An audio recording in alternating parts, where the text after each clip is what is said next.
하나님께서 저희에게 주시는 말씀은 미가서 2장 1절에서 11절 말씀입니다. 미가서 2장 1절에서 11절 말씀 우리 같이 함께 봉독하도록 하겠습니다. 그들이 침상에서 죄를 꾀하며 악을 꾸미고 날이 밝으면 그 손에 힘이 있으므로 그것을 행하는 자는 화 있을진저. 밭들을 탐하여 빼앗고 집들을 탐하여 차지하니 그들이 남자와 그의 집과 사람과 그의 산업을 강탈하도다.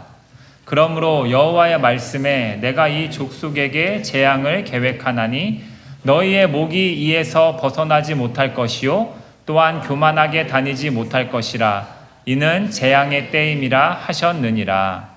그때에 너희를 조롱하는 시를 지으며 슬픈 노래를 불러 이르기를 우리가 온전히 망하게 되었도다. 그가 내 백성의 산업을 옮겨 내게서 떠나게 하시며 우리 밭을 나누어 패역자에게 주시는도다 하리니. 그러므로 여호와의 회중에서 분깃의 줄을 댈 자가 너희 중에 하나도 없으리라. 그들이 말하기를 너희는 예언하지 말라. 이것은 예언할 것이 아니거늘 욕하는 말을 그치지 아니한다 하는도다. 너희 야곱의 족속아 어찌 이르기를 여호와의 영이 성급하시다 하겠느냐? 그의 행위가 이러하시다 하겠느냐? 나의 말이 정직하게 행하는 자에게 유익하지 아니하냐? 근래에 내 백성이 원수같이 일어나서 전쟁을 피하여 평안히 지나가는 자들의 의복에서 겉옷을 벗기며 내 백성의 부녀들을 그들의 즐거운 집에서 쫓아내고 그들의 어린 자녀에게서 나의 영광을 영원히 빼앗는도다. 이것은 너희가 쉴 곳이 아니니 일어나 떠날지어다. 이는 그것이 이미 더러워졌음이니라. 그런즉 반드시 멸하리니 그 멸망이 크리라. 사람이 만일 허망하게 행하며 거짓말로 이르기를 내가 포도주와 독주에 대하여 내게 예언하리라 할 것 같으면 그 사람이 이 백성의 선지자가 되리로다. 아멘. 사랑하는 성도 여러분, 한 주간 평안하셨죠? 네, 우리 어제 또 너무나도 축복의 또 결혼식이 있었고 또 이렇게 오늘 또 주일날 또 건강하게 이렇게 여러분 뵙게 되어 너무나도 기쁘고 또 오늘도 이 예배도 또 주님의 영광 되기를 원하며 또 주님의 크신 은혜가 함께하는 우리 주일 예배 되기를 주님의 이름으로 축복합니다. 오늘 하나님께서 우리에게 주시는 말씀 앞에서 먼저는 우리가 겸손한 마음으로 나아가길 원합니다. 오늘의 말씀은 미가의 선지자의 말씀입니다. 특별히 구약 성경의 선지자들, 이 선지자들의 이 역할이 매우 분명한데요. 그것을 우리가 먼저 살펴보면 이 선지자라는 것은 하나님의 말씀을 대신해서 전하는 사람을 우리가 선지자라고 합니다. 그래서 하나님의 이 백성들, 특별히 구약시대의 이스라엘 백성들에게 이제 일어날 일들에 대해서 하나님께로부터 그 말씀을 전해 듣고 그것을 백성들에게 전해주는 것이죠. 그런데 이것은 단순히 이 선지자라는 것은 이 미래를 예언한다라는 것은 단순히 미래를 점치며 예언하는 것을 뜻하는 것이 아니라 중요한 것은 하나님의 그 말씀이 이 선포되어지는 것, 하나님의 말씀이 임하는 것이며 그 말씀이 이루어지는 것을 뜻하는 것이죠.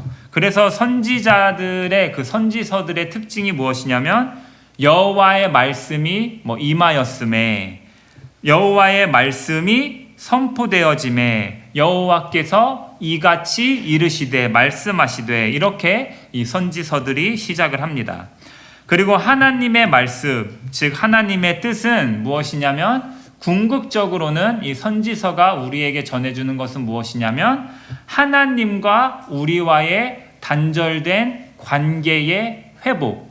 그러니까 하나님께서 우리를 버리지 않으셨다. 하나님께서 결국엔 우리를 회복시켜 주실 것이다. 구원하여 주실 것이다. 그리고 하나님의 공의, 하나님의 의가 결국엔 이루어질 것이다. 지금 이 세상은 공의를 저버린 세상, 지금은 세상은 악이 가득한 세상, 세상은 불의로 가득하지만 결국에 하나님의 공의가 온전히 이루어질 것이다. 그 하나님의 심판과 이 회복, 이 두 가지를 항상 담고 있습니다. 그래서 오늘의 이 미가 선지서 역시 마찬가지죠. 그래서 미가 선지자에 대해서 우리가 먼저 살펴보기를 원합니다. 이 미가 선지자는 남유다의 요담, 아하스, 히스기야 시대에 이 활동했던 선지자입니다. 그는 예루살렘에서 멀지 않은 곳, 이 시골 마을 모라셋이라는 곳에 출신을 가지고 있습니다. 그래서 그는 권력자들의 그 화려한 삶들보다 이 지역의 특성상 가난한 농부와 그 힘없는 백성들, 그들의 모습을 더 가까이서 보며 자랐고, 그래서 하나님의 그 마음, 그 하나님의 긍휼한 마음을 가지고 그들의 고통을 외쳤던 선지자로 알려져 있습니다. 이 미가가 활동했던 그 당시의 시대는 이 겉으로 보기에는 굉장히 경제적으로 번영했던 시대였습니다. 그러나 그 화려함 뒤에는 이 탐욕이 그리고 항상 불의가 가득했었습니다.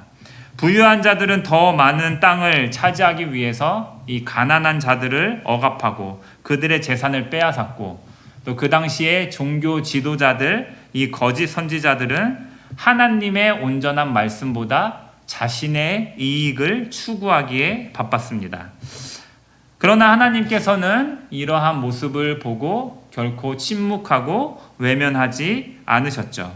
그래서 오늘의 본문, 우리가 읽은 본문을 좀 크게 우리가 두 가지로 나누어서 볼 수 있습니다. 첫째는 이 귀족과 권력자들의 탐욕, 그들의 착취에 대한 하나님의 경고, 하나님의 심판이며, 둘째는 참된 말씀을 거부하고 이 거짓 선지자의 거짓 예언을 따르는 그 죄에 대한 경고, 이 두 가지를 오늘 우리에게 말씀해주고 있습니다. 그래서 우리가 읽은 오늘 말씀 2장 1절의 말씀, 먼저 시작을 이렇게 합니다. 그들이 침상에서 죄를 꾀하며 악을 꾸미고 날이 밝으면 그 손에 힘이 있으므로 그것을 행하는 자는 화 있을진저. 본문에서 화 있을진저, 화가 있을 것이다 라는 강한 탄식으로 시작을 합니다. 이것은 단순한 개인적인 감정의 그 분노의 표출이 아니죠. 그래서 죄로 인해서 멸망해가는 이 백성들을 바라보시는 하나님의 이 슬픔과 굉장히 안타까운 그 마음을 담고 있는 말씀입니다.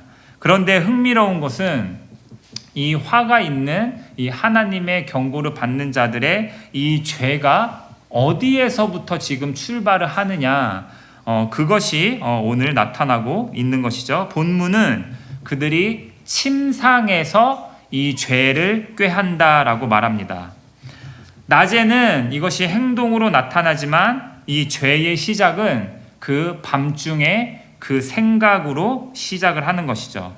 아무도 보지 않는 곳에서 내 마음속으로 탐욕을 품고 남의 것을 빼앗을 계획을 세우고 자기의 욕심을 채울 방법을 고민합니다. 그리고 날이 밝으면 그것을 행동으로 옮기는 것이죠. 한마디로 말해서 죄라는 것이 어느 날 갑자기 생기게 되는 게 아니다.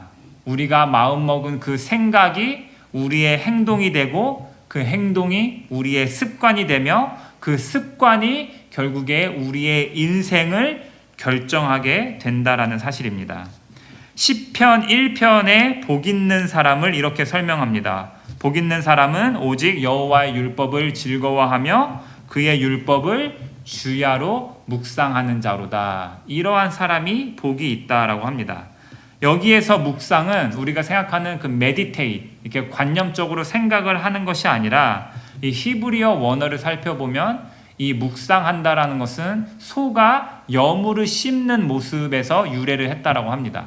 소가 여물을 이렇게 씹을 때 입을 이렇게 곱씹 추잉을 하죠. 그러니까 여호와의 말씀을 묵상한다라는 것은 말씀을 계속해서 곱씹는다라는 것을 뜻합니다. 그래서 그 행동이 습관이 된 자들, 이 하나님의 말씀을 계속해서 곱씹는 자들, 그 말씀이 결국엔 그들의 습관을 만들게 되고 그러한 말씀으로 하루하루를 살아가는 자들에게는 복이 있다. 하지만 그 반대의 행동이 습관이 되는 자들, 날마다 죄를 곱씹고 어떻게 하면 내가 성공할까? 어떻게 하면 내가 쟤보다 더 앞서갈까? 어떻게 하면 내가 사기를 잘 칠까? 이러한 생각을 하는 자들은 반대로 그들에게 화가 있을 것이다 라는 것이죠. 즉 하나님의 말씀대로 사는 자들은 복이 있지만 죄의 묵상, 죄의 그 행동대로, 죄의 습관대로 살아가는 사람은 결국에 화를 당하게 되어 있다. 저와 여러분들도 우리가 스스로에게 이러한 질문을 한번 해보면 좋을 것 같습니다. 여러분들은 잠들기 전에 무슨 생각을 하고 잠에 드십니까?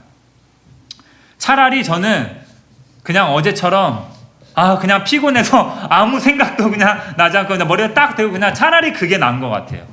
차라리 그게 나은 것 같습니다.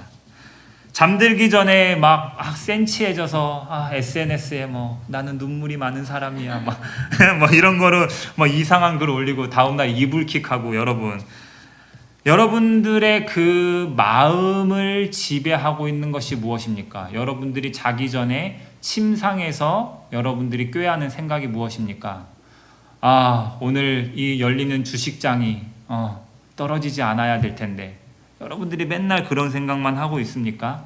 그게 세상의 것들로만 가득 차서 내가 밤잠을 설치고 다음 날에 대한 염려와 미래에 대한 불안으로 여러분들이 잠을 청하고 계십니까? 아니면 하나님의 말씀이 여러분들을 평안의 잠으로, 하나님에 대한 기도, 하루에 대한 마침을 하나님과 함께하며 여러분들이 침상에 눕고 계십니까?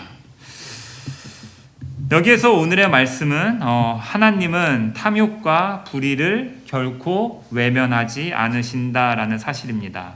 2절을 보면 침상에서 꾀한 그들의 죄가 이제 더 구체적으로 나타나게 되죠. 밭들을 탐하여 빼앗고 집들을 탐하여 차지하니, 이들은 단순히 그냥 부자가 된 것이 아니죠. 다른 사람의 것을 빼앗아서 부자가 된 것입니다. 하나님께서 이스라엘 백성에게 주신 땅은 그냥 단순히 그들의 소유가 아니었습니다. 그것은 하나님의 언약의 선물이었습니다. 그런데 권력자들은 자신의 힘을 이용해서 약한 자들의 기업을 빼앗았고 가난한 사람들의 터전을 빼앗고 그들은 거리로 내몰리게 되었다라는 사실입니다. 오늘날 세상도 사실 별반 다른 게 없는 것 같습니다. 힘 있는 사람은 항상 힘없는 사람을 이용하고 부유한 사람이 가난한 사람을 착취하고 자신의 이익을 위해 다른 사람을 희생시키는 일들이 아직도 세상에서는 끊임없이 일어나고 있죠. 그러나 하나님은 말씀하십니다. 그러므로 여호와의 말씀에 내가 이 족속에게 재앙을 계획하나니, 그들이 침상에서 그 악을 계획하였듯이 하나님께서도 마찬가지로 그들에게 이 심판을 계획하신다라는 사실입니다. 인간은 자기의 힘을 믿겠지만 결국에 하나님은 이 모든 세상의 역사의 주인이시다라는 사실입니다. 우리가 잠시 성공은 할 수 있습니다. 잠시 눈속임은 할 수 있죠. 그게 잠시 내가 이기는 것처럼 보일 수 있으나, 혹은 잠시 이 세상의 악이 이기는 것처럼 보일 수 있습니다. 그러나 하나님의 공의를 영원히 피할 수 있는 사람은 없다. 우리가 이 사실을 오늘 깨닫길 원합니다. 갈라디아서 6장 7절 말씀입니다. 스스로 속이지 말라. 하나님은 업신여김을 받지 아니하시나니 사람이 무엇으로 심든지 그대로 거두리라. 고린도전서 3장 18절 말씀입니다. 아무도 자신을 속이지 말라. 너희 중에 누구든지 이 세상에서 지혜 있는 줄로 생각하거든 어리석은 자가 되라. 그리하여야 지혜로운 자가 되리라. 우리가 잠깐은 눈속임을 할 수 있겠지만 우리의 마음, 우리의 이 심령을 감찰하시는 하나님까지는 우리가 속일 수 없다라는 사실입니다. 저와 여러분은 지금 무엇을 계획하고 있습니까? 우리의 마음속에 어떠한 계획이 자리 잡고 있습니까?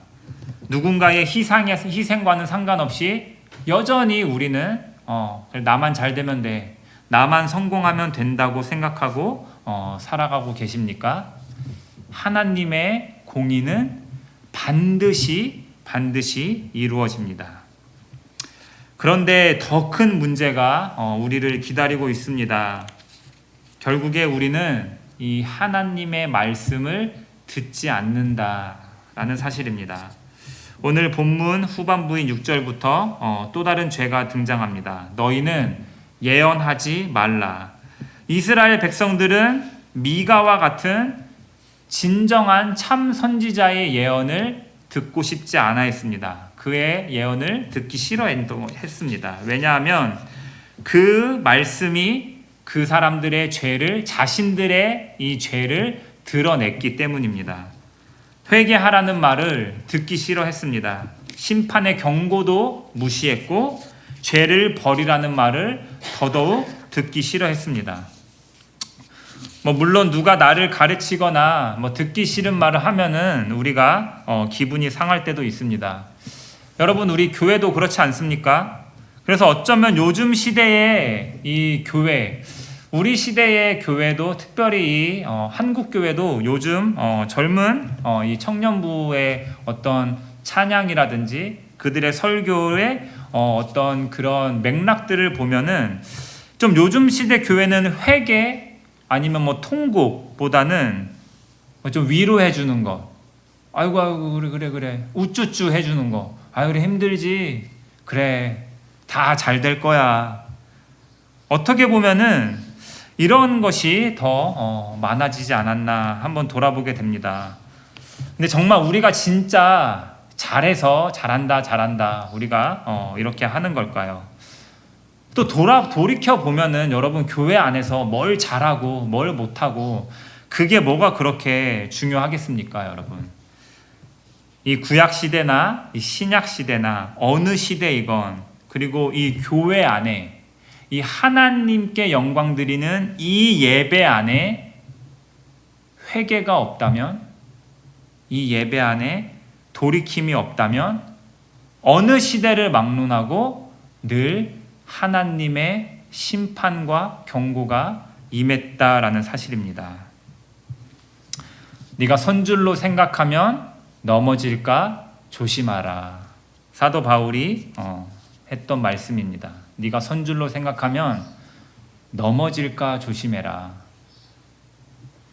우리가 잘한다 다 잘 될 거야. 우리는 물론 그런 위로의 말씀이 달콤하고 듣기 좋습니다.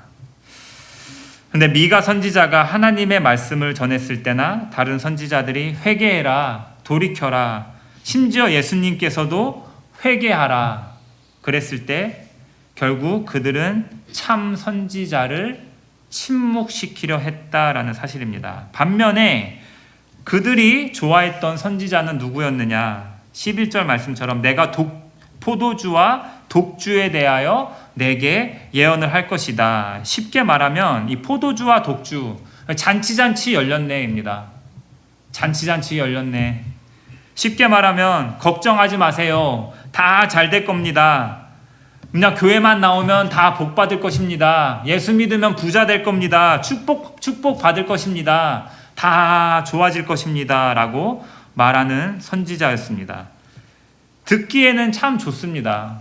아유, 참 저 사람 인자하네. 저도 여러분들에게 그런 좋은 말 얼마든지 많이 할 수 있지 않겠습니까?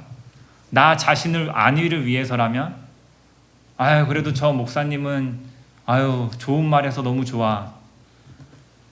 그것을 위해서라면 제가 진리를 왜곡해서라도 여러분들 앞에서 더 좋은 말만 하려고 하지 않겠습니까? 그들은 진리를 원하지 않았다. 그게 때로는 우리의 삶에 있어서 너무나도 쓰디쓴 약과 같아서 먹기가 너무 힘들죠. 먹기가 너무 불편해서 그냥 먹기 싫다고 떼쓰는 어린아이와 같은 모습을 지금 보이고 있다라는 사실입니다. 그렇다고 여러분 약을 안 먹을 수 있겠습니까? 그런데 그들은 결국 자신들에게 병을 고쳐줄 수 있는 그 약을 먹지 않고 그냥 자신이 듣고 싶어 했던 말들만 원했다라는 사실입니다. 사랑하는 우리 빙햄튼 한인침례교회 성도 여러분, 이것이 정말 우리 현대교회에도 저는 매우 중요한 경고가 아닐까라는 생각을 해보게 됩니다. 말씀이 내 삶을 변화시키는 것보다 때로는 내 생각을 정당화해 주기를 원할 때가 우리가 많이 있다라는 사실입니다. 회개보다는 위로만 원하고 순종보다는 축복만을 원하고 우리가 십자가보다는 우리가 성공만을 원할 때가 있습니다. 그런데 하나님의 말씀은 우리의 귀를 즐겁게 해주기 위함이 아니다라는 사실이죠. 하나님의 말씀은 무엇입니까? 우리의 귀를 즐겁게 해주는 게 아니라 저와 여러분을 살게 해주는 것이다. 그래서 하나님을 말씀합니다. 나의 말이 정직하게 행하는 자에게 유익하지 아니하냐. 하나님의 말씀은 정직하게 순종하는 사람에게는 생명이 되고 복이 된다.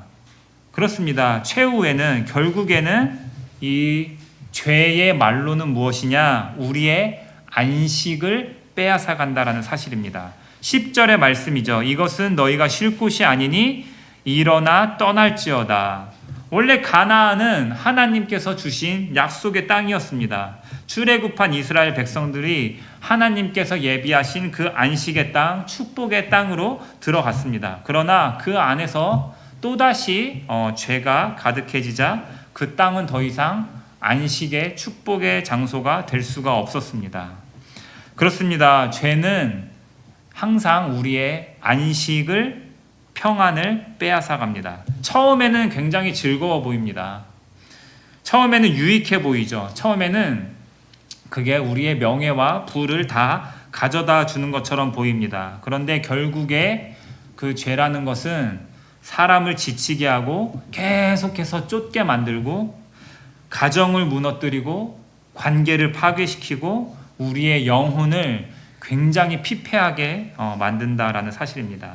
그래서 하나님은 그들을 향해서 일어나 떠나라.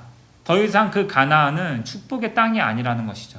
그곳을 떠나라라고 말씀하십니다. 사실 하나님이 그들을 버리신 것이 아니죠. 결국엔 그들의 죄로 인해서 본인들의 그 스스로의 안식의 자리를 잃어버렸다라는 사실이죠. 그렇습니다. 참된 안식은 오직 하나님 안에만 있다. 우리는 이 세상에 있다라고 생각할 수도 있지만 결론은 이 세상 것들은 다 썩어 없어질 것들이고 우리는 계속해서 그 안에서 무한 반복하며 다람쥐가 그냥 쳇바퀴 돌듯이 그냥 우리가 이 카드 저 카드로 카드 맞기 하듯이 계속 돌려막기식의 그 굴레를, 그 비참한 삶을 연속해서 살게 되는 것이죠. 그래서 오늘 미가서 2장은 우리에게 이러한 질문을 던져줍니다. 첫 번째로 우리의 마음이 어디에 가 있느냐? 침상에서 내가 무엇을 꾀하느냐? 내가 하나님의 말씀을 내가 쫓고 있느냐? 아니면 세상의 욕심을 품고 있는가? 둘째는 나는 그 하나님의 공의를 경외하며 살아가고 있느냐? 아니면 여전히 세상의 것을 쫓고 있느냐? 힘과 권력과 성공을 의지하는 것이냐? 내가 하나님 앞에서 불의하더라도 오직 나의 성공만을 위해서 살아가고 있느냐? 마지막으로 나는 여전히 내가 듣고 싶은 말씀만 찾아 들으며 살고 있는가? 아니면 내게 필요한 내가 들어야 할 말씀을 들으며 살아가고 있느냐? 내가 위로만 원하는 신앙이 아니라 회개와 순종을 통한 변화한 신앙을 추구하며 살고 있는가? 미가 선지자는 타락한 시대 속에서도 이 하나님의 말씀을 담대히 선포했습니다. 비록 그에게 세상적으로 고난이 찾아올지라도 그는 이 하나님의 말씀을 온전히 선포했습니다. 오늘 우리 역시 이 하나님의 백성으로서 우리가 이 세상을 살아갈 때 이 세상의 기준이 아니라 저와 여러분들이 이 하나님의 진리, 하나님의 기준으로 살아가기를 주님의 이름으로 축복드립니다. 정직하게 행하는 자에게는 하나님의 말씀이 유익이 됩니다. 그렇지 않겠습니까, 여러분?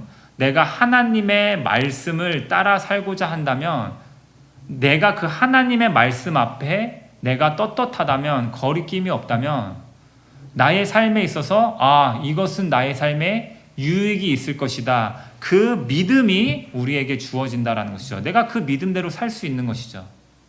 그런데 내가 거기에 올바로 서 있지 못한다면, 내가 죄 안에 있다면은 계속해서 어떻게 하지? 미래에 대한 염려와 불안과 계속 그 죄의 굴레에서 빠져나오지 못한다라는 것이죠. 그렇지만 하나님의 공의는 반드시 이루어진다. 그리고 회개하는 자에게는 하나님께서 은혜의 길을 열어주신다. 오늘도 우리의 탐욕, 내 안의 교만, 이런 것들을 우리가 주님 앞에 내려놓고 하나님의 말씀 앞에 겸손히 우리가 주님 앞에 서며 정말 주님의 참된 그 안식을, 그 평안을 누리는 저와 여러분들이 되시기를 주님의 이름으로 간절히 축원드립니다. 아멘. 함께 기도하겠습니다. 사랑과 은혜가 풍성하신 하나님 아버지, 오늘 이 미가 선지자를 통해 주시는 말씀을 우리의 마음에 새기게 하시니 감사합니다. 우리의 마음을 살펴주셔서 탐욕과 교만, 자기 중심적인 생각을 내려놓게 하시고 우리가 침상에서도 하나님의 말씀을 묵상하며 주님의 뜻을 따라 살아가게 하여 주시옵소서. 듣기 좋은 말씀만 찾는 사람이 아니라 회개하게 하는 말씀 앞에 겸손히 엎드리는 믿음 허락하여 주시고 정직하게 행하는 삶으로 하나님의 공의를 드러내는 저희 되게 하여 주시옵소서. 세상에 주는 거짓된 안식을 쫓지 않게 하시고 오직 주님 안에서 참된 평안을 누리게 하며 우리가 하나님의 말씀으로 온전히 살아가게 하여 주시옵소서. 우리의 삶이 주님께 영광되게 하여 주시오며 이 모든 말씀 살아계신 우리 주 예수 그리스도의 이름으로 기도드립니다. 아멘. 우리 함께 일어나셔서 오늘의 결단의 찬양 함께 찬양하길 원합니다. 그렇습니다. 나는 무엇을 내 마음은 무엇을 쫓고 살아가느냐, 내 마음을 주님께서 새롭게 하여 주시옵소서. 오직 나 주님의 기쁨이 되기를 원합니다. 오직 주님만 바라보며 살아가길 원합니다. 우리가 이러한 마음을 가지고 오늘 결단의 찬양 함께 찬양하도록 하겠습니다.